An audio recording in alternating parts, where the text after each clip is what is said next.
Hello, good morning, and happy Wednesday. Halfway through the week now, which is always feeling good. Looking forward to the weekend. And hello, Zilby. Hi. You want to come up here and say hi?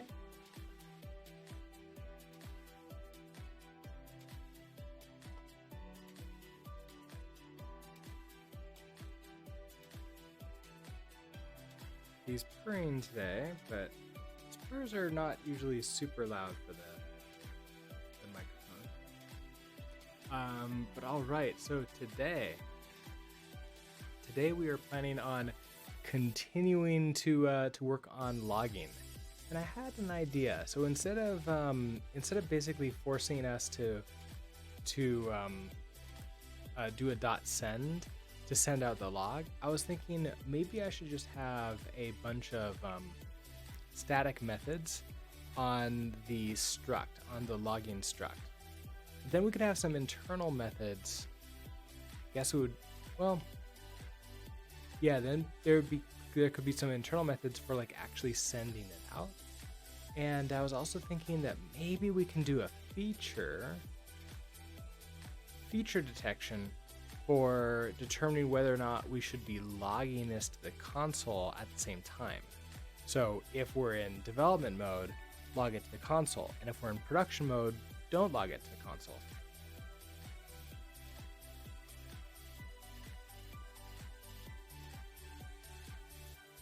That's all I can think of right now.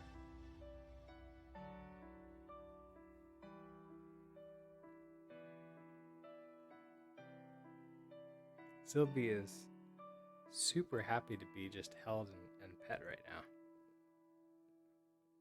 He does like to cuddle and just sort of like be held, usually not in the morning.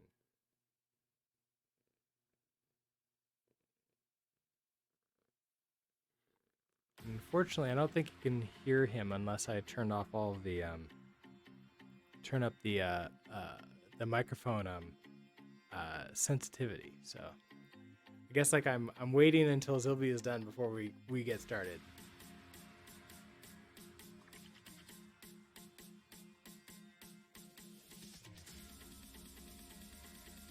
I should move this out of the way.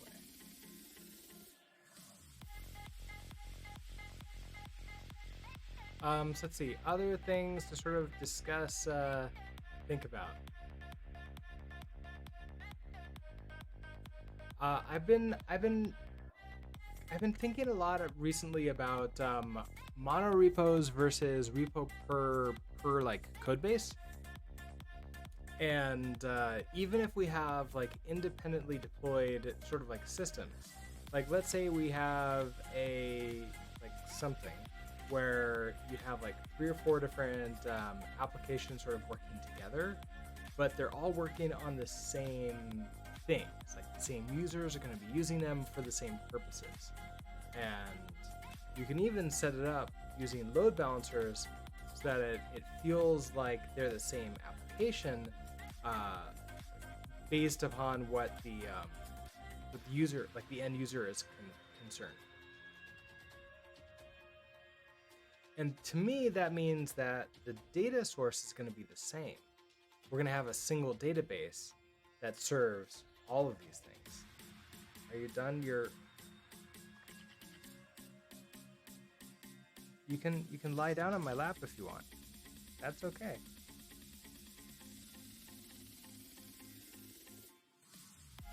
He is not usually a lap kitty. He does not usually want to lie on a lap. If he's gonna be, if he's hanging on, he's put his like head on my armrest too. Hi. Well, I think I can get started, but yeah, to finish my thought, I've been considering what I guess like not full mono repos, like everything inside of a repo, but not one repo per project either. Something in between, where it would have like a repo per group of projects that are related, and then choose that by database and deployment structure. It's a little bit in. I don't know what the right words are for that. I'm sure that there is a term for it, but I haven't realized what that is yet. Londo Spark, hello and good morning. All right, I am going to sneak my hands in here. Is that too scary for you, Zilby? Okay, let me see if I can find. Happy time zone. Yes, indeed. It's probably not morning for you. Oh, okay, you're done with my lap. All right, now I can pull out my keyboard without freaking you out. Why would you want to structure your repos that way? So something I've been thinking about a lot recently is when we have tools like CodeSpace or like let's say I have a database. I'm gonna want that database to be available via like for everybody. So we have something like Asura to pull things together. I might want to put that one, like the same database, and make it available to all of the different little pieces that work on the same application or the same data source. But that means now we either, like one of two things, and this, where I thought about this was when I was working with Sec yesterday here. So I created this Docker Compose to create a sort of like a Sec, playing around with Sec here. But if I create another app that's within the sort of like the Brooks Builds platform, and that's going to be a different repo, then I have to duplicate exactly what our Sec deployment looks like. And if I forget to do that correctly, then I'm going to, that's going to be a problem. So I could have my Sec deployment be on its own repo, and then I have to remember to like pull all those repos together. So like, okay, go into here. This repo doesn't have everything you need. Also go into this other repo that has more stuff that you need, and then pull that in too. It's like feeling that's feeling a bit much when it's more of, okay, I want everything together. And that being said, it's something I'm thinking about right now. At work, you're moving from a multiple repos to a mono repo setup. Are you using any tooling for that? Or are you sort of like creating your own tooling for it too? And I wonder, it's making debugging a lot easier for you. I'm wondering if I'm starting to see like the reasons for that a lot more, because I used to be very against mono repos and like for one repo for everything. Google is mono repo. Yeah, Google is mono repo. Facebook is mono repo. Can't remember the other ones. Is Amazon a mono repo? I can't remember anymore. Netflix is the opposite. Netflix is like a ton of repos. Microsoft is a mono repo. But yeah, it's something that I'm considering. And so I'm actually thinking about turning this Brooks Builds platform into a mono repo so I can experiment with it. And we can see, okay, what are the pain points? Because like, I don't know if I can, I don't know if I will really like understand it until I try it.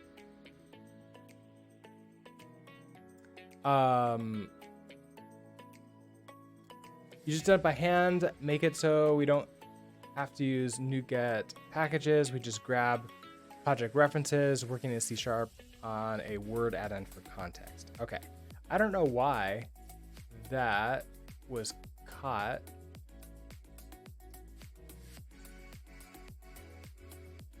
Oh, thank you, Chantilly, for allowing that.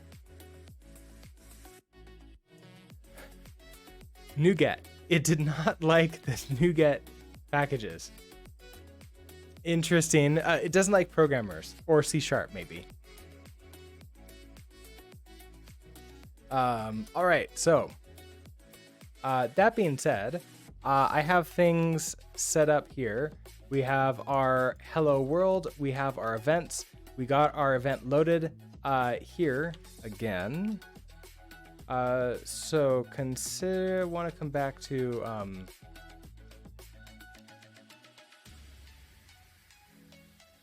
You're watching wishing you were playing with Rust or F Sharp. Yep, I understand that. Although I haven't played with F Sharp before. I think I've seen it a little bit, but I don't really do anything with it. Uncle Scientist with the raid. Welcome, everybody. And Uncle Scientist, you're ending a little bit late today. Usually you end before I start. How's your stream?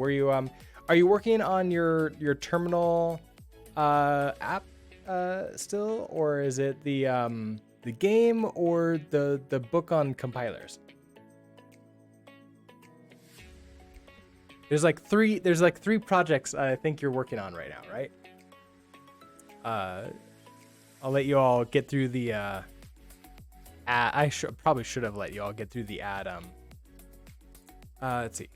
Start with the interpreter book and then switch to the editor. Okay, the editor sounds interesting. I've always wanted to create one, but then I like think about it and it's like, oh man, it feels like too much to me. And I want to build something else instead. So then I just do something else. Oh yeah, what Uncle Scientists work on is super fascinating. And the book, the interpreter book that he's been working on is from the same author that we went through on this stream for the learning game development patterns. It's very fascinating. Okay, so we have this logging message. What? Uh-oh. All right, what was the link? Let me take a look. Oh, wrong keyboard. That. Oh, just for the craftyinterpreters.com. Well, come on. I am first going to add that into spam protection. So that way it knows that this is okay.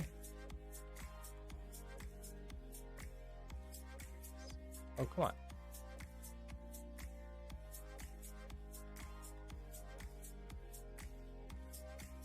on. And second, I'm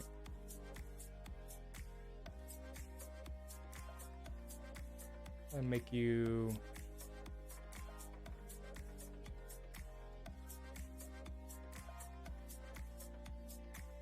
I was gonna make you a VIP. VIP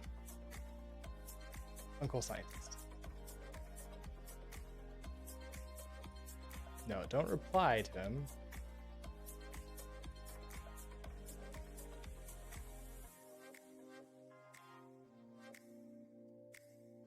There he goes. Okay. Uncle Scientist, I've made you a VIP, which means that you can now post links in the channel. Diablo 3. Oh, Diablo D3. Hello. Welcome. All right. So what we've been working on is a lot of yew.rs stuff. So programming websites in Rust. And most recently what we've been working on is logging. So how to like send logs from our front end and how to like actually view them in like a centralized logging source. So I have this logger called sec. This is free for personal use. It is not open source, and you have to pay for it if you're a commercial, like, an entity or team where like multiple people are going to be using this dashboard. So we can see this is a log that came in today, and it comes in as soon as our Hello World application gets hit. Our website we're building with yew.rs, which is a front-end framework built in Rust. No JavaScript from our end required. There is plenty of JavaScript built by you though. It's all WebAssembly though. Okay, so I have this here as like just a hard-coded. I need to add this to a environment variable, but if I do that, I would need I would need to reboot VS Code and restart the server because of reasons. So I will have to add that in as a thing to do later. Am I using any GUI toolkits with you? No, I'm not. I'm basically just doing it very component based, where I'm just doing my own things, and then we're gonna use a component library, or I might just do my own thing for that. So this project is going to be a platform for all of my content. So I have a few courses up on YouTube now of just sort of like, dev stuff, usually with Rust, but sometimes with just like sysadmin type things. And I want like a place for you to go and like be able to consume them all centrally. And plus it's usually a good idea to like, I guess, have some way to separate myself from the platform, just in case something happens or I need to abandon, YouTube or Twitch or something like that. There was going to be a place for you to go to that's separated from that you can find the videos and it's, all apart. That's going to be Brooks Build's platform. So that's what it's going to be. So it's going to be a mono app for right now. And we've just talked about how we're probably going to experiment with a mono repo for this mono app. But I'm gonna continue thinking about that. I've never used one before, so this will be an experiment. Londo Spark subscribed with the tier 1. Thank you so much for the subscription, and thank you for the 2 months. Okay, so basically we get our set key. This API key is, it's not necessarily there for, it's there for identification. So like it identifies that, hey, yes, this this request is coming from this app, and therefore add the tag to it, letting it know, hey, this is coming from, the platform front end. And then we send this request out saying, okay, well, here's our log message.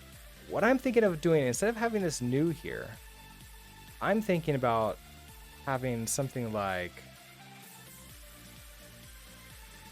hub function info.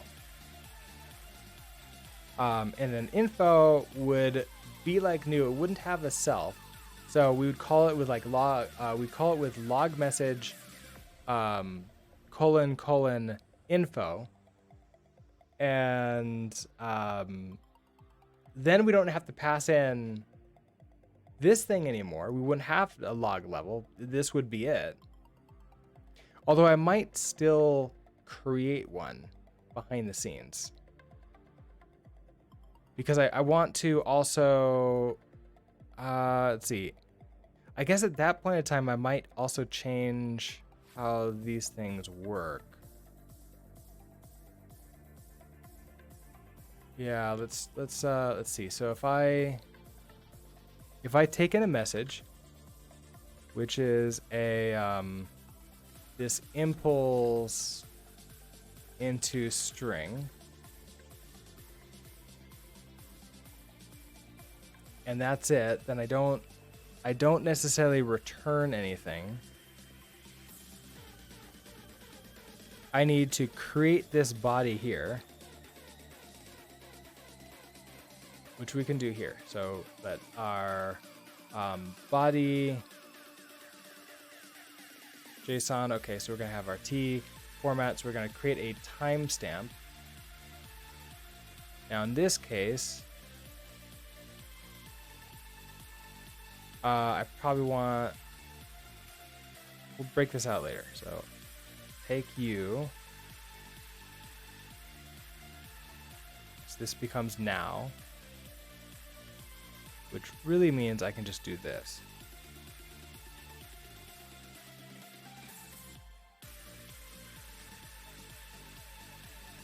Self.message, this is just the message. And then the level is, we know that this is going to be info. So something like that.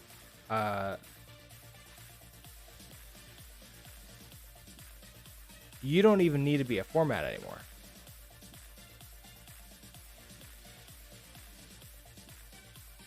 You can just be info. What are you upset about? The tree pound into string serialized is not satisfied. Okay, yes, message dot into. Because it doesn't know exactly what it is. It might be something else. Okay, you go away. We have our info here. We create our body, and then I want to send this right away, which means it can't really be on self anymore. So it'll be like this, and we'll take in the body, which is going to be this has to be a string. So it has to be a stringified message. Now we can have this be a result. So let's...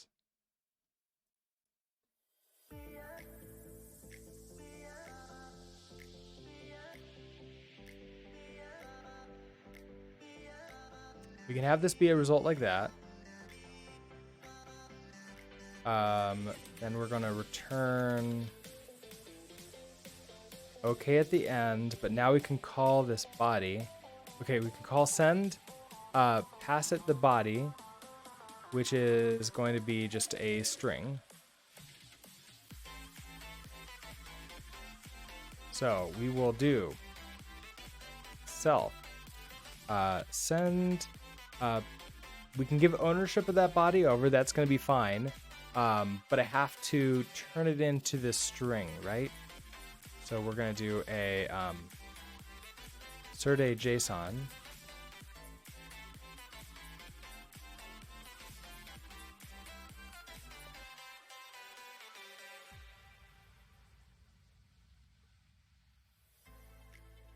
Assert JSON to string. Yeah, okay. So we're gonna do a toString. Oh, we can't give you. Well, okay. We're gonna give you ownership of the string resulting from assert JSON. Yes, that makes sense. This is gonna be a reference to the body, and then we can question mark u for that result, and question mark u for the send.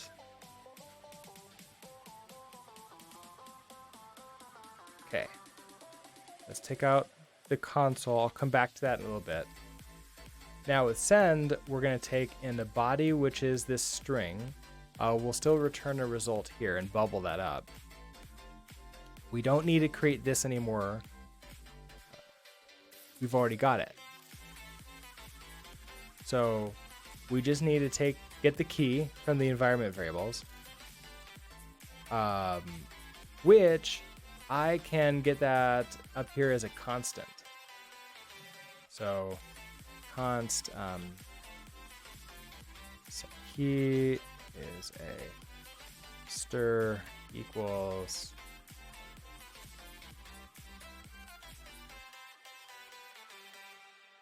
that.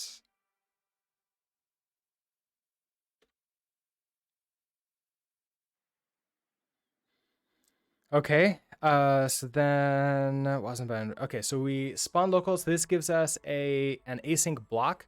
This is basically a promise that is going to run in a browser.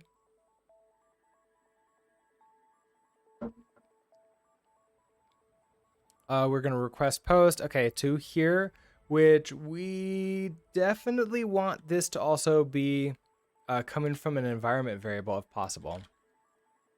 So this is going to be the sec URI.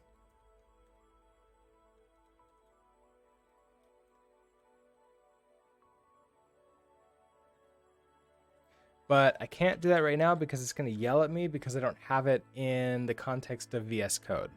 So I'll have to add that in later. For right now, perhaps I'll just take you, put you in here,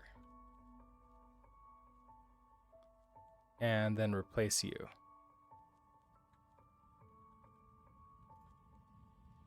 Okay, so we send a post to here. Header, we have to set our XAPI key, and then we use our set key. Body, I do not need to start a JSON to string this anymore. It is the full one, that is the body. What are you upset about? You're not upset at all. Wait, something's upset. App is upset because I'm changing how this entire thing works. That's fine. Then we send it, we wait for that response, and then we unwrap it. If we should probably console log in the case that it can't get there. So let's try something like this. Let result equals, that's going to give us this response. So we haven't like done anything else with it. So we should now be able to check if result dot. Okay, so if result is okay, I don't want to do anything. And that means it's within the 200 to 299. Yeah. So if you're not okay, then I want to log out that, hey, something went wrong. And so I'm actually thinking we can have a error log. So we're going to do a pub function, console error. We'll take in a message, which again is going to impl into string. And we're going to do a glue console error and a message. And so in this case, we'll do a self console error, and our message is going to be error sending log. But I don't know if we're actually going to get a real error. That would allow us to go check the networking tab though and try to see what's wrong there. So at least we sort of like know that something is going on. This, maybe we should just have be private so it can't be accessed. This is internal. You are upset. Why? The tree bound into string is not satisfied. Oh, into, yeah, I need to keep on remembering that. If I'm going to use this into string, I need to also do an into to actually turn it into the string. All right. Let's update you to use this new format. So now we're going to do log message. So you don't need log level anymore. Now we're going to say info, app loaded, and then we're done here. I don't need to then tell it to also send the console or anything. I don't need to actually get the result from this. We just log info and unwrap.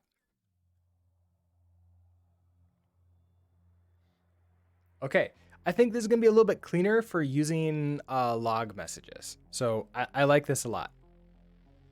And if we come here, uploaded, we have plenty of uploadeds now. It's been doing that every single time that I hit save. It's been refreshing and reloading this. So we're going to have a lot of those.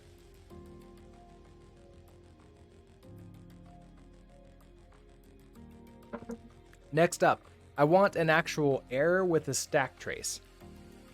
And then finally, I want, so we want an error with a stack trace. And then I want to be able to send something to console if we're in dev mode.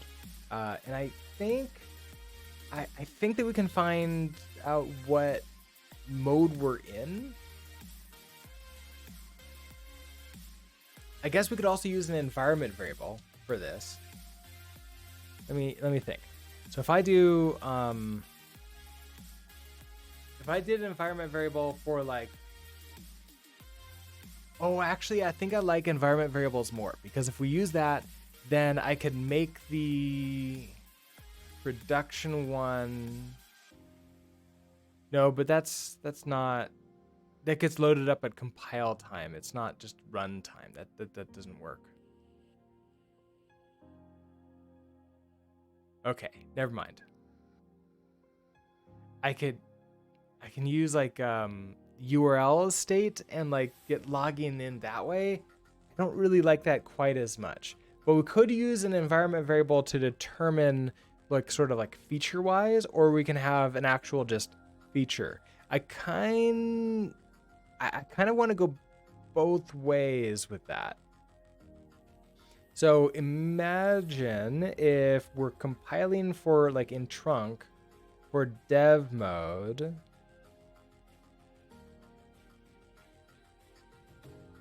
But sometimes if things aren't working in production, maybe I do want to log them out if they're not making it their way to the logs. So maybe we should use an environment variable for this.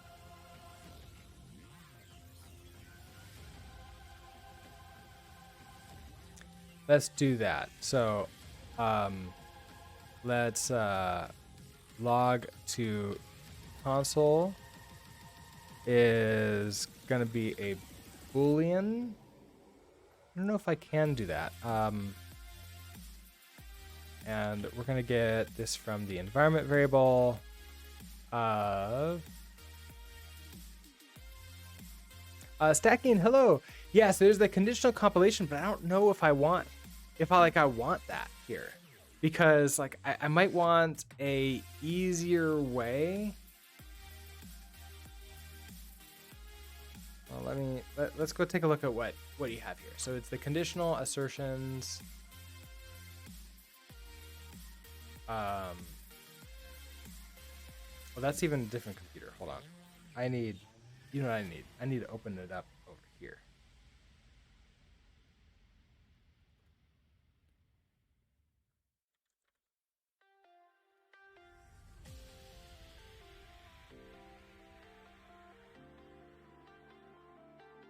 No, not my channel. Take me to my dashboard. Okay, that way I can open up yew, copy link.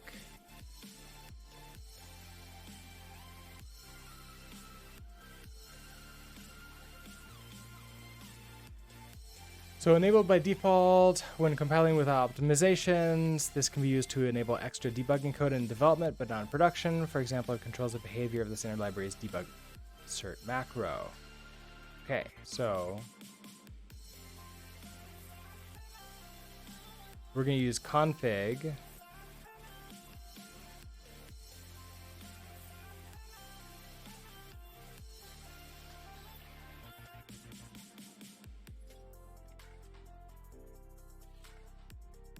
And I guess that makes sense, because I could just have it build without release mode too, and that would be the same thing. So maybe we should do this way, and it will be easier. Then I don't have another environment variable to handle.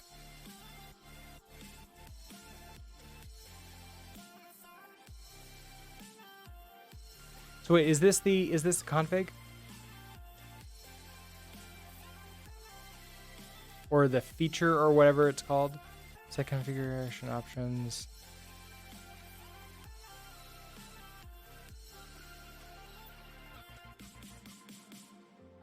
Okay, so it's just config debug assertions. Okay, good to know. So let's try this. So instead of this log to console here, we will have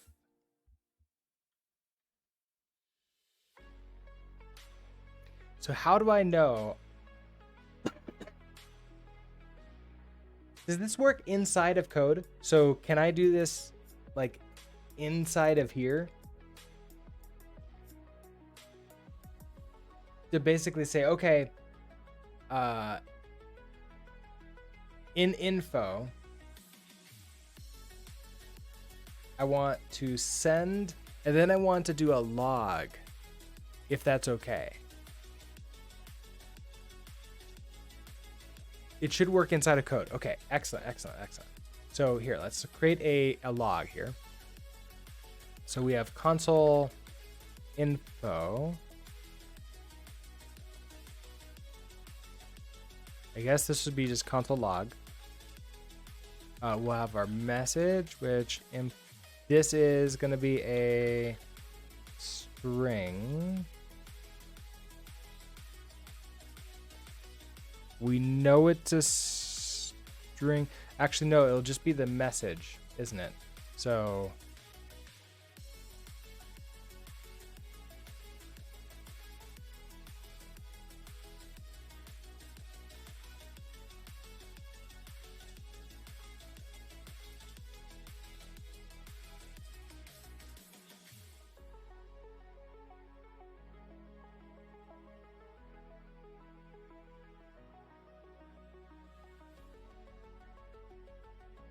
okay, so we have our console log there.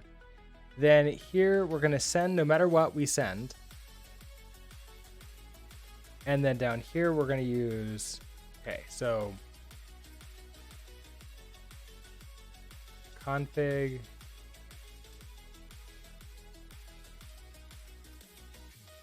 predicate. So that would be our debug assertions. And then it's to a block, right? So then it has to be like that. And then we'll do a self console log and pass in message.into. This one probably, ooh, do I need to clone you? I can't clone it. Okay, hold on.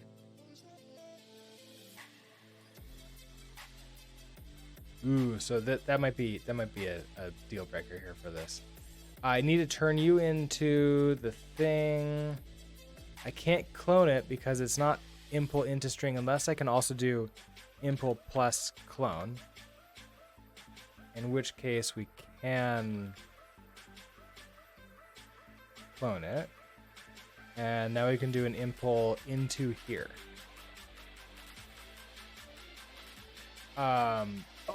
Okay, that's what I want. Interesting. I wonder if this works too.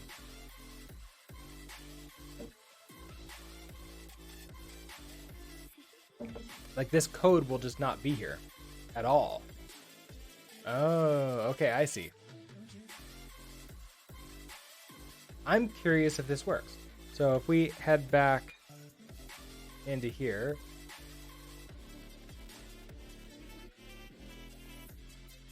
app loaded is now console logged out. So this actually does work here. Okay. This is one way to do it. The other way, as Stacking is suggesting, is we could do config, use the config macro, debug assertions.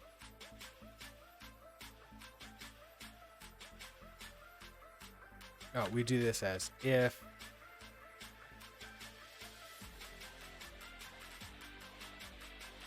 that way. And I think now okay, now this is going to be in code all the time. And that's the real case, is like, is this, are we running this at compile time or run time? And in this case, it doesn't really matter.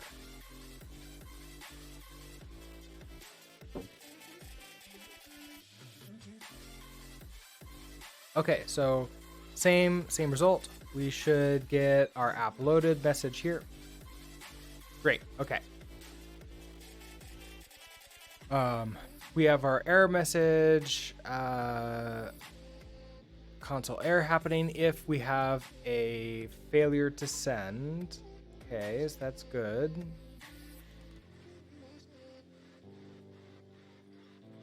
I no longer need this log level at all.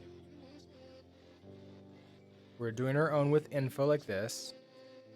We don't need to store, so this log message doesn't need to store anything at all. It just is a collection of functions.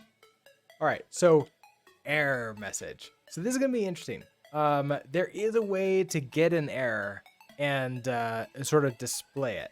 And we did it once before, and I forgot exactly how we did it. So we have info. Let's do the next one. So pub function. Oh, so send should not be public anymore. That's gonna be private. So pub function, and this is gonna be error. We're gonna have the message, which is the impl into string plus clone. But then I also want the stack trace, which I think is going to be a string.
Don't know if I want the full backtrace.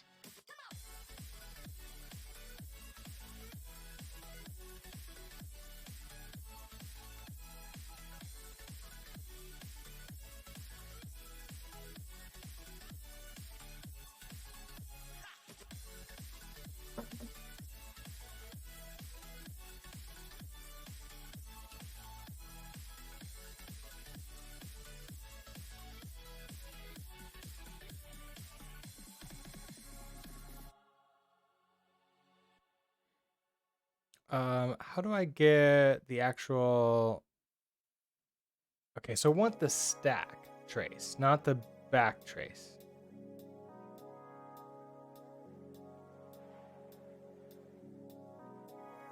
Did I miss it in there? No, I did not.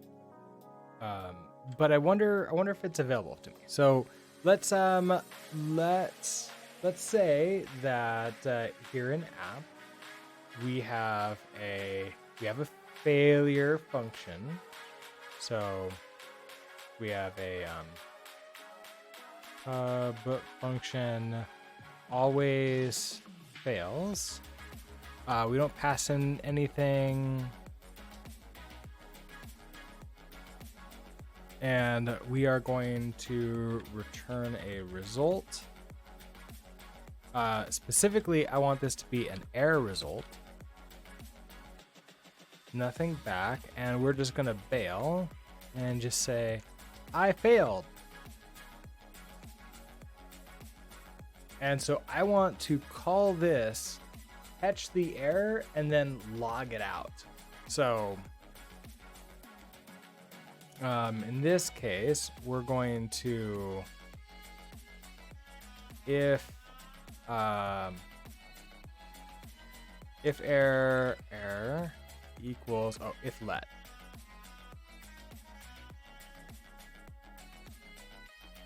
Okay, we're going to call always fails. We're going to get that error. It's a report right now. So I want to do a log message error. The message is going to be like what we're trying to do, right? So we are error, like error running the function that always errors. Heading out to lurk, Dota, okay. deleted so much code while making the change. Nothing feels better. That is absolutely true.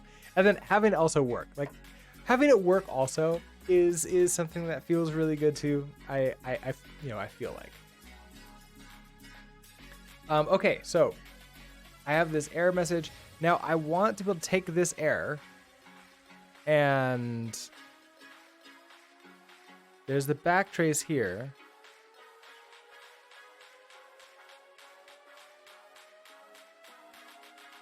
Is it as simple as like a you're retrieving 40 numbers each individually, now makes 2 big requests? Oh, yeah, that is nice. That is a huge performance improvement too. Well, it can be. What if I turn this into a string with a format? Or no, what? Okay. What if I pass in the error like this? So, okay. Log message. Okay, you're going to have to be an unwrap. So you're going to have to return an error because it is trying to do stuff. We're going to pass in an error, which is a report. And you are... Right, okay, so you can't find it. So, pop up function error. This is going to take in the error, which is a report.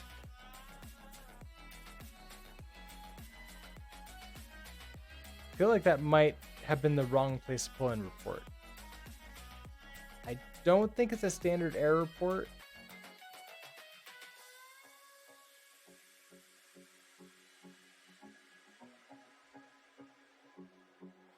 It's an error report. That's why. Okay. It's an error report.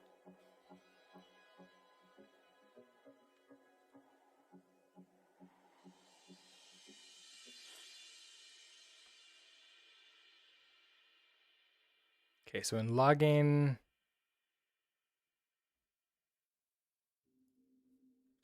so let's go digging. So error. Oh, error report. Okay. We are going to return a result. Nothing in it.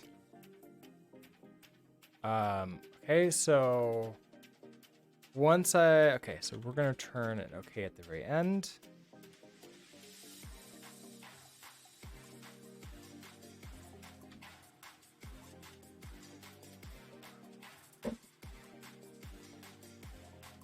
Now I have I have the message. You want to create this body first. This is like something very similar that we're doing. We might want to put this into a function. Okay, so we do this, local now. Message is going to be this message. We do the same thing, but this is now an error type.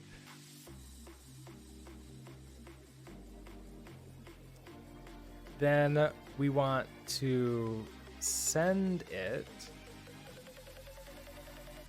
to self send with the body, which is going to be, okay, our assert a JSON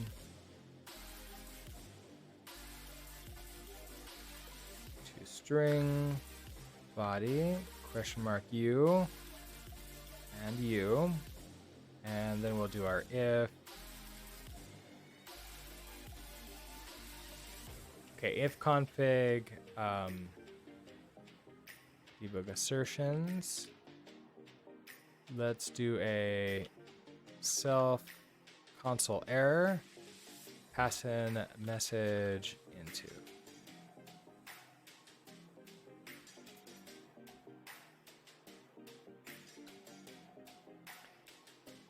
Now we have this error and I want to be able to send this stack trace with it, but for right now, let's see, do I get, here it is. Okay, so here's our, now this stack trace is from when the console error happens, which is wrong. So I actually want to pass in the stack trace to the console log too. Okay, good to know.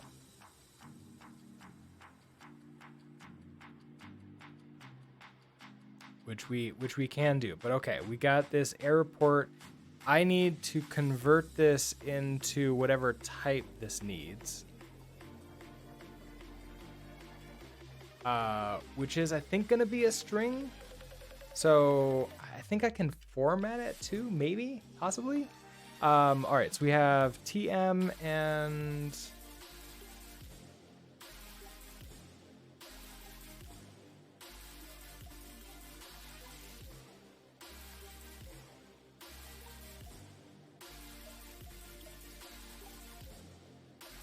X.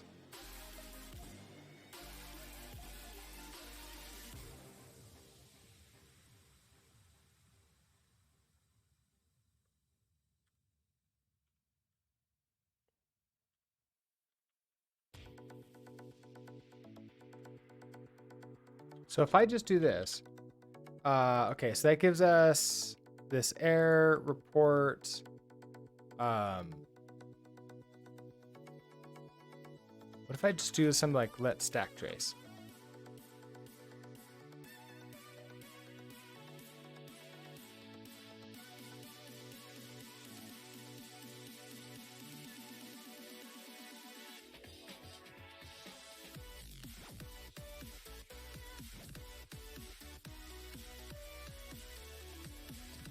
Now with console error, I want to pass in a, I guess like it'll be an option because we don't always have it. So we'll pass in the stack trace here. Console error. Okay, so this one we'll pass in a none. And you will take in a stack trace, which is a option string, and we'll throw you into here. Londo, welcome back. Stacking, you stayed out way too late catching up with an old buddy last night. Trying to adult right now is so hard. I totally get you. I understand completely. All right, so we have no errors, just a bunch of warnings. Let's see how this is working. So first of all, events. Okay, so here's an actual error. Well, look at that. I failed. So we have our message, I failed. And then we have a location that tells me the actual line number, the real line where it happened, where the error was created. So we have our stack trace, which is excellent. That's exactly what I wanted. And that shows up here. And then back here, we have, there's our stack trace showing up. This is the one that actually matters to us. And then this one is the confusing one that's really hard to sort of like see what's going on and understand it. But now I've created it so you have a good one. Okay, excellent. I like this method a lot more. So we can now use our logger like this. So let's clean this up a little bit. So we don't use any of you, do we? We're just using insert a JSON. I don't need to serialize this ourselves anymore.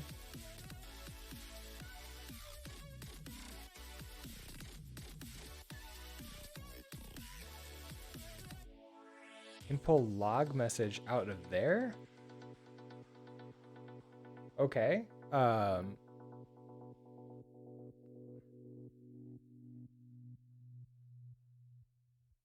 Okay, so you're upset if remove these parentheses. Oh, right. Wrong language.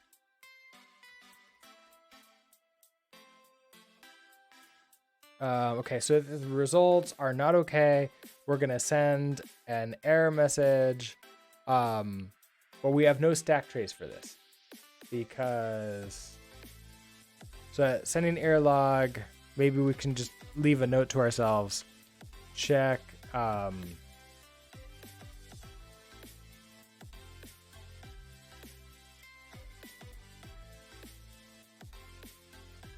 mean, I could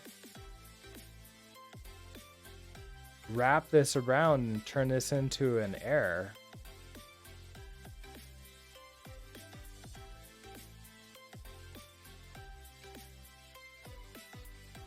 Maybe. Oh, but you know what? It's the problem is this unwrap is a different error, because like it's okay to get to here, but I should handle it. I should actually handle this. So let's do if let okay result equals yew.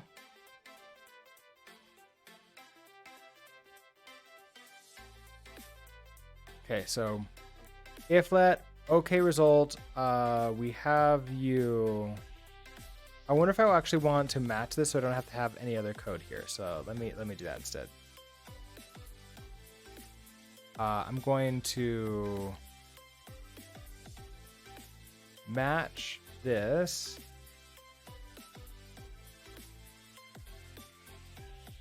Build the match arms. Okay, so we have okay. This is going to give us our result. And then inside of here, we're going to put our, if our result is not okay,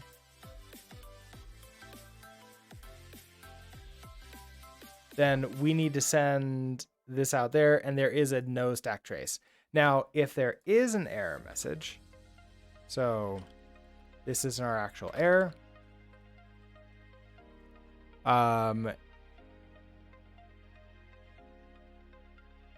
we can do a self console error. So error sending log, something went wrong. It's like error sending log,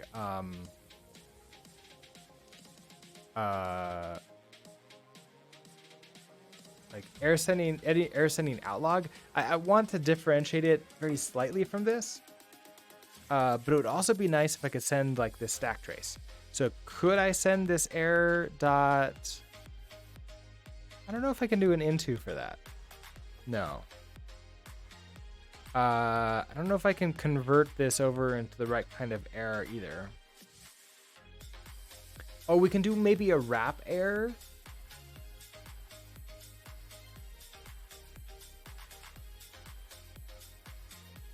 I think I've tried that before. I don't want to bail or anything.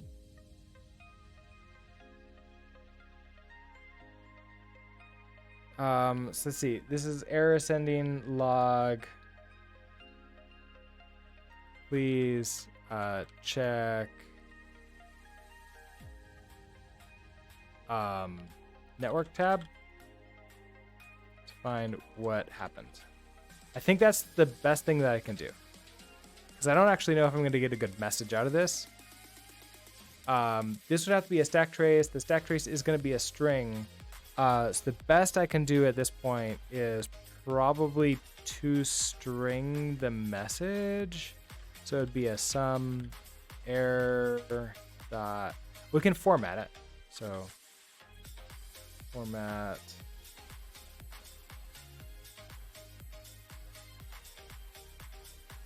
and error. So not necessarily fun, not necessarily great, but now we're properly handling all these errors.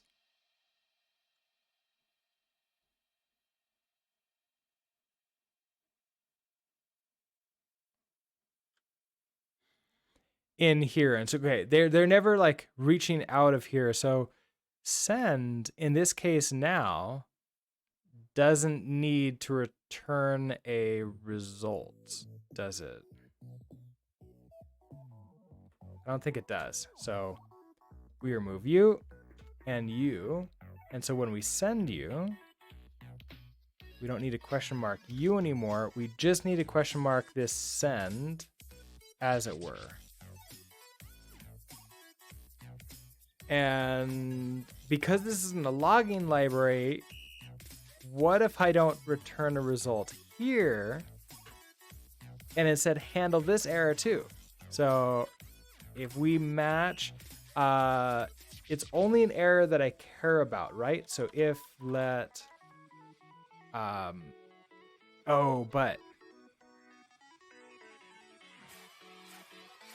this is inside of here. So I need to convert it to a string here. So if let error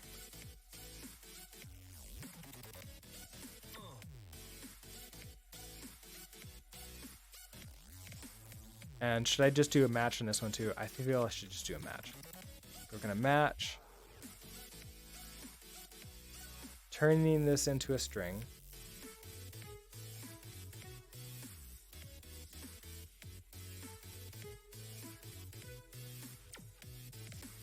If you're okay, I want to get the string out. So this is our body. And we are going to now send this thing.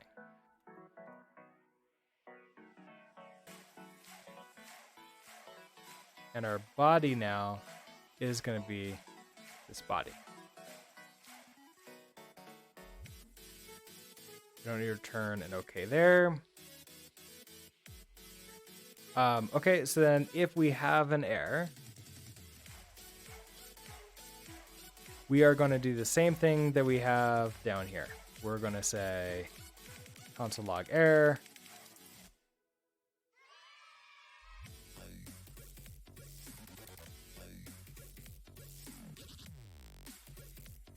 Okay, so this is going to be error converting log message to string. And this is an error log message to string. And then we'll format that, okay?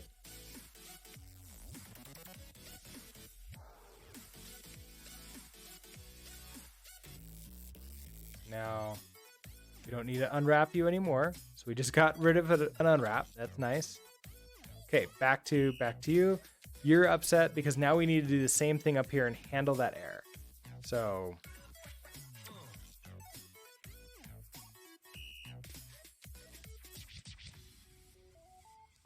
it's really the same thing up here. So it does make me wonder, can I do this?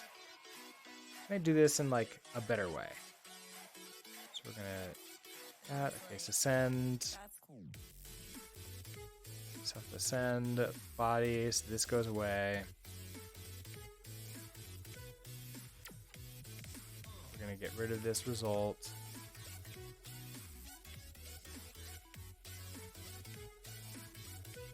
Converting info log message to string. Stack trace is still that. Match. Not returning anything.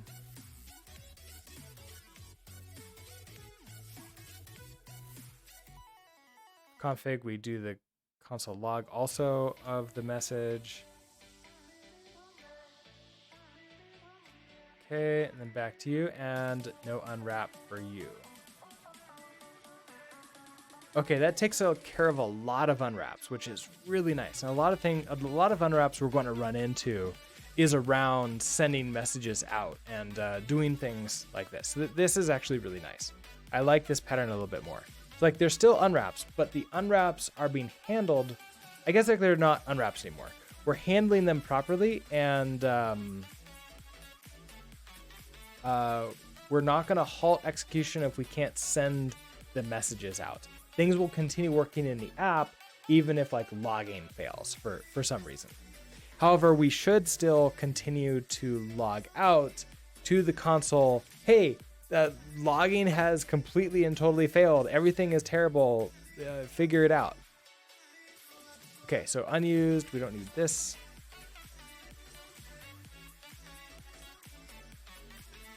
I don't need this here either. No more warnings. Okay, so the thing should still be working. Okay, so that's working there, and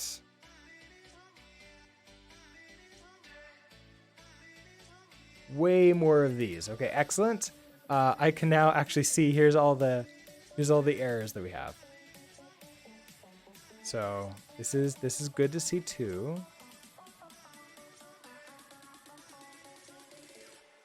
Last up, I want to test the other error. Like in the case that sec is down, the easiest way we can do that is by going to oh, you're already running right now. Docker compose down. The only thing running in Docker right now is sec. So if I turn that off, which I just did, then sec, if I try to hit refresh, unable to connect. And so now if I hit refresh again,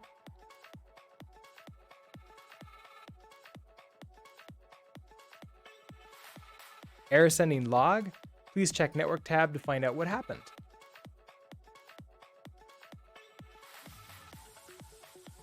And that happened with both of them. So the info and the other one, but I still get these logs here. I just get a whole bunch of other logs now saying like, hey, we're having a lot of trouble sending those logs. Go check to see the error location. Is like, oh, look at this. That completely failed. It couldn't find it. So good to know.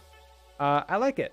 And now the entire app should still be functional and working exactly as expected. So I'm happy with this. I think that we can consider that we have a logging solution set up. Now we still need to deploy the logging solution to production, so that way any logs that we want to use will actually go to a real production log.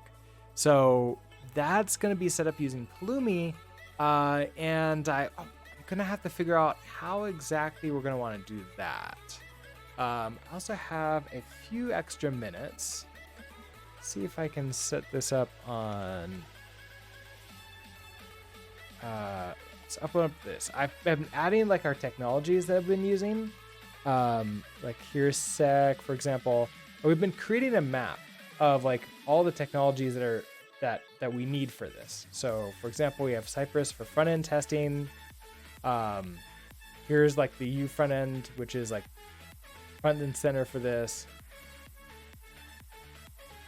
Pulumi we're using for deploying out the infrastructure out, which then uses AWS CLI behind the scenes because we're going to go to AWS. Now sec is going to be our logging system. And right now, I guess that sits here like this. Traffic? What is traffic? I'm not familiar with that.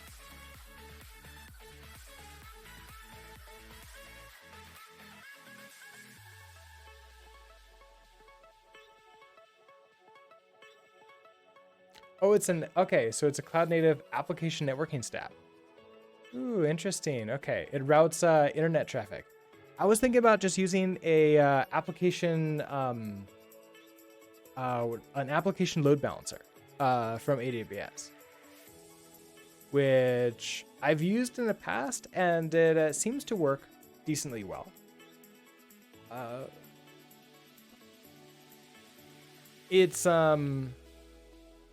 I kind of like that idea a little bit more, at least if I'm staying with the AWS side. If I'm working with something else, then maybe. Oh, traffic would allow all that stuff to live inside your EC2. Yeah, so like, application load balancer, I can also have that live, like everything would live. So here's the idea. So this is all like just a map of technologies. If we come over here,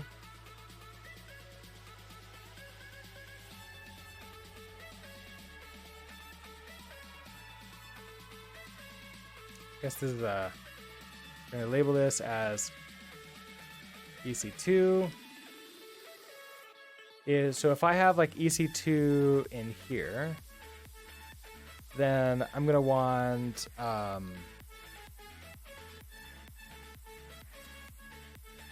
we're gonna have a variety of Docker services. So like Docker, I guess like we'll have Docker Compose. Docker Compose will be running our thing. So to begin with, we're gonna start with just a single, very small EC2 instance and no scaling whatsoever. I have no proof one way or the other what we need to scale and if we need to scale at all. Like the only reason I need to is if you all decided to go off and start using it all and potentially paying me money. I don't actually have, it's not going to ship with the ability to pay me money right away, but by the time we get to the scaling part, maybe we'll see. But like as a mentor once told me, if you need to scale because people are trying to pay you money and you can't, that is a good problem to have because, well, you're getting the money to pay for the scaling. How did I pick up which cloud to go with? Does AWS work especially well with Rust? No, all the clouds will work decently well with Rust. I think that I'm going with AWS because I use that for my day job. And the other reason that I sort of go with AWS is I feel that AWS is the most complicated of the systems, and it's also the most popular. So I want to know it because if I need to switch to something else, it's easy. Or at least it should be relatively easy. To like take my knowledge and apply it to like Google Cloud Platform or something like that. The other reason is for popularity, and like my day job is using it and they were using it before I started working there, so transitioning away is not really an option. I don't want to like work on multiple clouds right now and like just get confused of what is going on. Is there an AWS free tier? Yes, absolutely. AWS, it has a free tier. It is 1 year from when you sign up with your account, and your account just has to be a unique email address. So if you overuse it, you can use something else. And then after that, you start paying for stuff. That being said, during free tier, you can still pay for things and they can still charge you because not everything is free and they have limits on what you can use before they just say, okay, you're being charged now. AWS will cost you money. Well, absolutely.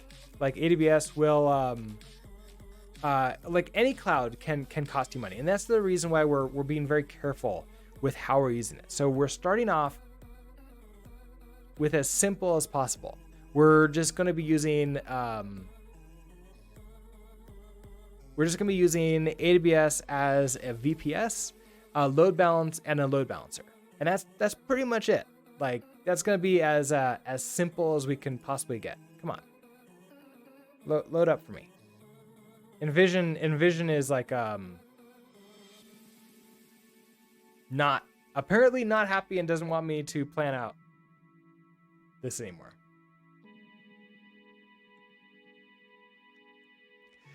Yeah, no, totally understand. So,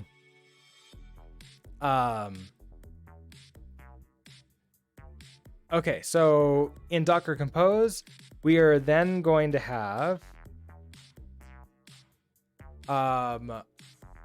we're gonna have our any backend. So right now we're only gonna have sec. So we have, I guess this would be a container like this, right? So we have sec. Let's group that together.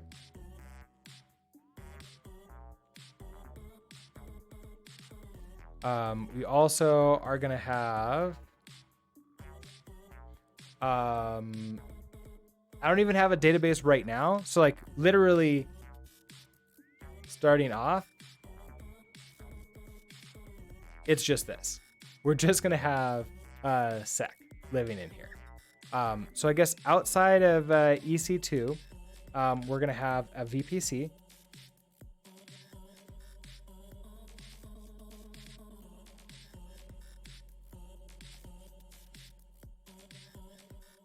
And inside this VPC, we're going to have there's a lot of other things that go in it, but things that can I'll get charged on is going to be what is it called? A load balancer. So application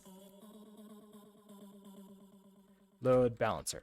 Now, application load balancer costs around $15 per month or so. But a positive of an application, why do you keep on, I'm just trying to grab this stuff. A positive of an application load balancer is that you can set it to work with multiple applications. So I can say, okay, you are going to link directly into here and go directly in. If I add another service, so let's say we add, eventually we might have a Hasura with a database, then you will also go in like that. And then I will not pay for a second application load balancer. That will be just sort of part of the charges. So yeah,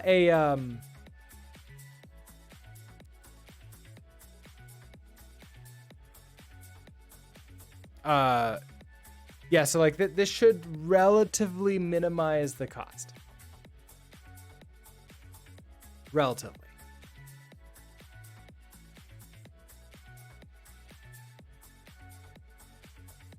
And that's the thing is all the clouds cost money, but what are my alternatives right now? Self-hosting here in my house, don't want to do that. That's too dangerous for me. So if I were to do this all in DigitalOcean, yeah, that would probably be again, $15 per month.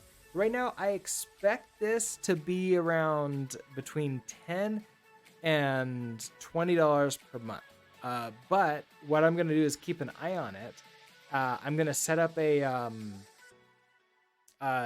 monitor so I get emailed when certain price thresholds pass, and then we will we'll figure it out. And hopefully, as we're going on and doing this, I can maybe I'll create a course on how to actually deploy all of your stuff.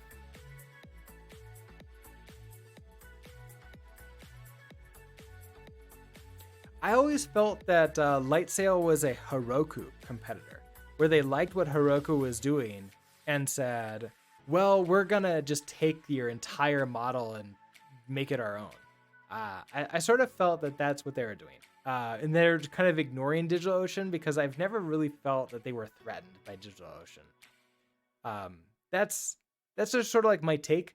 I think DigitalOcean created their app deployment that's very similar to Heroku to also take that, but I don't know. They went public. They seem to be good. I believe they're gonna stick around for a while, but I don't know how. I'm slightly concerned on DigitalOcean's what would I call it? I'm slightly concerned on their priorities right now. Whether or not they care about me as a client or if they care about their customers. DigitalOcean went public. They went public, so they're a publicly traded company now. So they didn't get purchased. I just am concerned when companies go public. Until look at what happened. Twitter changed a lot when Twitter went public, and a lot of people would I don't know. I think it was sort of started going downhill a little bit around that time. I've noticed that with other companies too. So I'm keeping my eye on it, but I'm cautious. Okay, so We had all these things. I don't really have anything else. The map we need to spend some more time on to sort of like get it going up. I have AWS icons. I don't have like the sec icon yet. I'll need to figure that out. But that's like really hard to read. Can I make you better? No. No. I'll okay, probably get rid of you. Create my own text. That's what it would be like. That being said, we're not gonna have one right away. I'm gonna wait until we actually need it before I create my like Hussur and everything else. So to begin with, to recap, I'm gonna start with a single VPC, an application load balancer, an EC2 in a single EC2 instance as small as possible, still in the free tier essentially. A sec instance on top of this, with no auto scaling set up whatsoever. So this is basically just gonna sit here.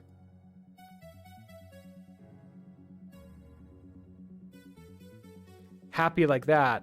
Over on the other side, VPC is how everything connects. Yeah, I know. Yeah, it does. So like over here we have EC2. Now I have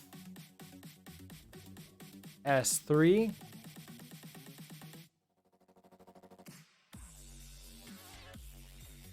Oh, they're typically drawn on the rectangle like this. No, there would be, okay, I need another rectangle. I think I need another rectangle in here. Hold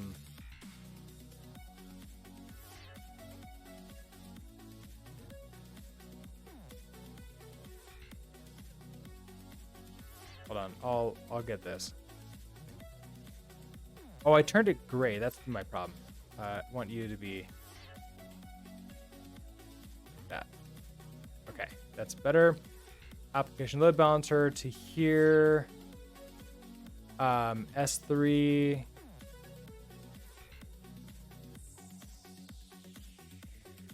No, I don't need, like, I don't really need a NAT. So there are options to not use a NAT. If you're going for like very, very, very like enterprisey, yeah, you probably need a NAT. But there's ways to get around without it. And to deal with that, not pay that. And yeah, I'm basically not having a private versus public section. That's how I'm getting around this, is like not doing that. Okay, so in S3, we have our sort of like the yew code is sitting here like that. And then we're gonna have CloudFront. That's the SD CDN.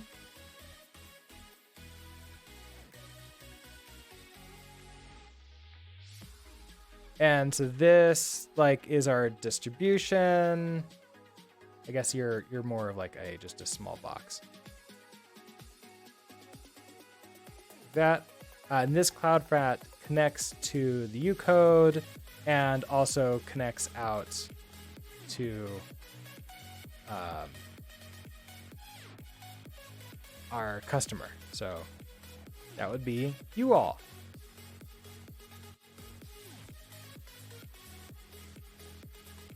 Not in there, just in there. There we go. So right now there's a lot of little pieces missing from this, but from like what's like important stuff to sort of like understand, this kind of covers it. There's little things here and there. We can configure this all with Halloumi. So that's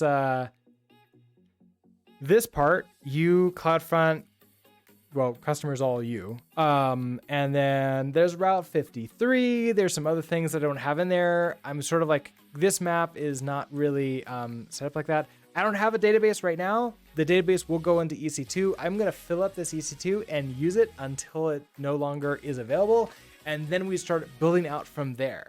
And so if I start making money with this, then I can start using some of the managed services from AWS and actually having that make sense, because then I'm offsetting the money so that I can focus on other things and not have to worry about, hey, constantly going down or fun stuff like that. The CloudFront is important too, because if I just use S3, there are also ways to take care of that. But yes, it starts getting more expensive.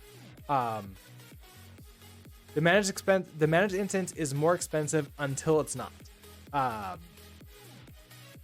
Because there's a certain point when it becomes the money that I'm spending is actually worth it compared to the time that I'm losing managing this and like just making sure that it works. So like there is a balance point, and early on in like any kind of organization's life, you need to balance that really easily, or really goodly, really well, something like that.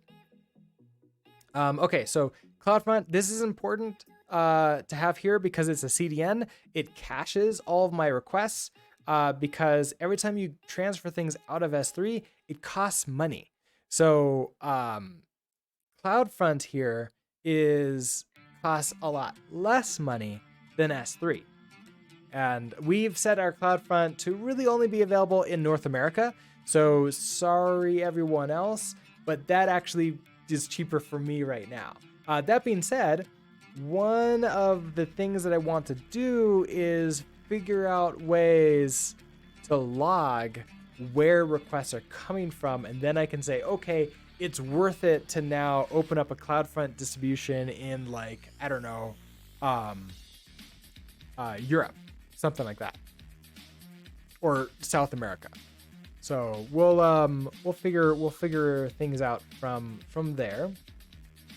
That being said, it is way after my normal ending time for my stream, so I am unfortunately gonna have to do an emergency stream shutdown. So what that usually means is I'm just gonna go ahead and turn off. Have to head off to work. I have a meeting, a big meeting happening every Wednesday. So with that, I hope that you all had a great time. I'll be back tomorrow morning, 7 a.m. Mountain Time. We usually do this for about an hour and 15 minutes or so. And I'll have to figure out the next thing we're working on. Either actually starting to set this up for the deployment of SEC or something else. I don't know. I'll think about it. So with that, have a great rest of your day, and I'll see you next time. Bye.